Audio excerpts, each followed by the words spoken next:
ତ ପିଲାମାନେ ପୁଣି ଥରେ ଆଉ ଏକ ଭିଡିଓରେ ତମ ସମସ୍ତଙ୍କୁ ସ୍ୱାଗତ ଜଣାଉଛି। ପିଲେ ପୂର୍ବେ ଆମେ ଆଲୋଚନା କରୁଥିଲେ, ଦେଖ ପିଲେ ତମ ମାନଙ୍କର 89 ପୃଷ୍ଠକୁ ଦେଖ।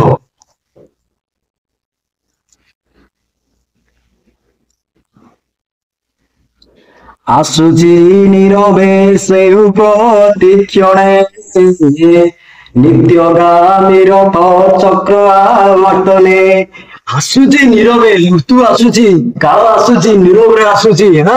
କାଳ କଣ କେତେବେଳେ ଆସେ, ଜଣେଇକି ଆସେ କି? ହଠାତ୍ ଆସି ପହଞ୍ଚିଯିବ ମୃତ୍ୟୁ। ଆସିଗଲାନି। ତେଣୁ ଆସୁଛି ନୀରବେ ସେଉ ପ୍ରତିକ୍ଷଣେ, ସେହି ପ୍ରତି ସମୟରେ ଧୀରେ ଧୀରେ କାଳ ପାଖେଇ ଆସୁଛି, ବୁଝିପାରିଲେ? ନିତ୍ୟଗାମୀ ରଥ ଚକ୍ର ଆବର୍ତ୍ତନେ। ନିତ୍ୟଗାମୀ ମାନେ ଯେମିତି ସବୁବେଳେ ଚକ ଏପଟ ସେପଟ ହୋଇଥାଏ। ଆମେ ସେମିତି ଜାଣିଛେ, ମାନେ ଯେମିତି ଗୋଟେ ଚକ ଆମେ କହୁନେ, ଆମେ କହୁଛେ କୋ ଚକ ଅନବରତ ଗଡି ଗଡି ଆସେ। ଚକ ଅନବରତ କାଳର ସମୟର ଚକ ଅନବରତ ଗଡୁଥାଏ, ବୁଝିପାରିଲା? ନିତ୍ୟଗାମୀ ରଥ ଚକ୍ର ଆବର୍ତ୍ତନ କରୁଛି। ନିତ୍ୟଗାମୀ ସଦା ସର୍ବଦା ରଥ ଚକ୍ର ବଢି ବଢି ଯାଉଛି, କାଳର ରଥ ଚକ୍ର ଗଡି ଗଡି ଆସୁଛି। ଦେନ୍ କଣ ଅଛି ଦେଖ, ଆୟୁ ସୂର୍ଯ୍ୟ ଯାଏ ତଳେ ଯେ ପଡି, ତୁମ୍ଭ ମାୟା ଯାଏ ଛାୟା ପରି ପଡି। ଆମେ ସମସ୍ତେ ଜାଣିଛେ ପିଲେ, ଆମେ ଯେମିତି ଜାଣିଛେ ସୂର୍ଯ୍ୟ ଯେତେବେଳେ ଡୁବି ଡୁବି ଯିବେ ବା ସୂର୍ଯ୍ୟ ଅସ୍ତ ଯେତେବେଳେ ହେବେ, ତା ଛାଇ ଯେତେବେଳେ ବଢିବ, ବୁଝିପାରୁଛୁ ନା ନାଇଁ? ଛାଇ ସଦାବେଳେ ମାନେ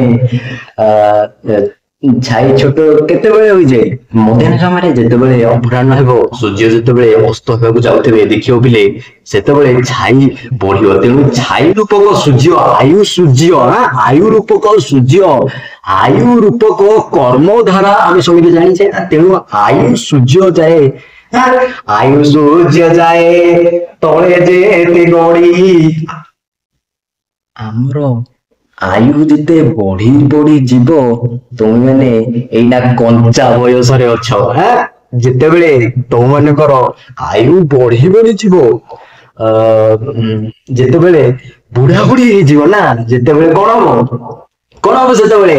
ଦେନ୍ ତୁମ୍ଭ ମାୟା ଯାଏ ଛାୟା ପରି ପଡି, ତୁମର ମାୟା ଆହୁରି ବଢିଯିବ। ଆମେ କହୁନେ ବୃଦ୍ଧ ବୟସରେ ଲୋଭ ବଢିଯାଏ, ବୁଝିପାରିଲା? ବୁଢା ବୟସରେ ଲୋଭ ବଢିଯାଏ। ଯେତେବେଳେ ଆୟୁ ସୂର୍ଯ୍ୟ ଯେତେ ଗଡିଯିବ, ତୁମ ମାନଙ୍କର ମୋହ ମାୟା ସବୁ ଛାୟା ଯେମିତି ବଢିଯାଏ, ସୂର୍ଯ୍ୟାସ୍ତ ସମୟରେ ତୁମ ମାନଙ୍କର ତୁମ ମାନଙ୍କର ମାୟା ମୋହ ସବୁ ବଢି ବଢି ଚାଲିବ। କବି ସେ କଥାକୁ କହୁଛନ୍ତି, ତୁମର ମାୟା ମୋହ ବଢି ବଢି ଗଲାଣି, ଏବଂ ବଢିଗଲେ କଣ ଅସୁବିଧା ହବ ନା, ଦେଖିଲେ କଣ ଅଛି, ମାୟା ଚେର ତଳେ ଭେଦିବ ଯେତିକି, ଅନ୍ତକର ଗଡେ ଝିଙ୍କିବ ତେତିକି। ତମେ ମାନେ ଦେଖିବ ପିଲେ, ଗୋଟେ ଛୋଟ ଏବେ ନୂଆ କରି ଲଗାଇଥିବ, ଗୋଟେ ଛୋଟ ଗଛ କରି ଲଗାଇଥିବ, ତାକୁ ଅତି ସହଜରେ ଉପାଡି ହେବ। ଯଦି ଗଛ ବହୁତ ବିଶାଳ ହୁଏ, ତାକୁ ତମେ ମାନେ ଲକ୍ଷ୍ୟ କରିଥିବ ପିଲେ, ଚେର ସହିତ ଉପାଡି ହେଇପାରିବନି। ଚେର ପୁରା ଜାବୁଡିକି ମାଟିକି ଧରିଥିବ। ତମେ ମାନେ ମଧ୍ୟ ଠିକ ସେଇଭଳି, ତମ ବୟସ ଯେତେ ବଢିବ ନା, ତୁମର ମାୟା ମୋହ ବଢିବ, ଏବଂ ବଢିଗଲେ କଣ ହବ?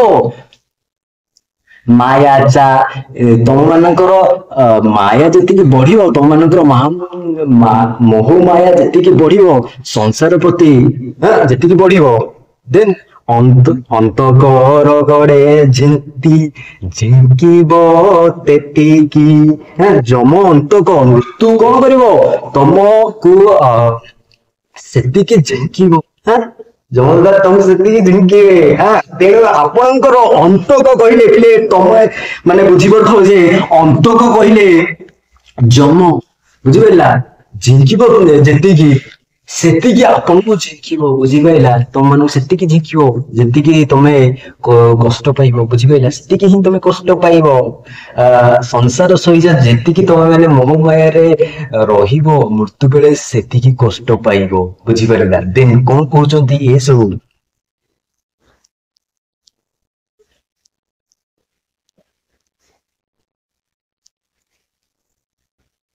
ଏ ସବୁ ପିଲେ ପରବର୍ତ୍ତୀ ସମୟରେ ଆଲୋଚନା କରିବେ, ଠିକ ଅଛି।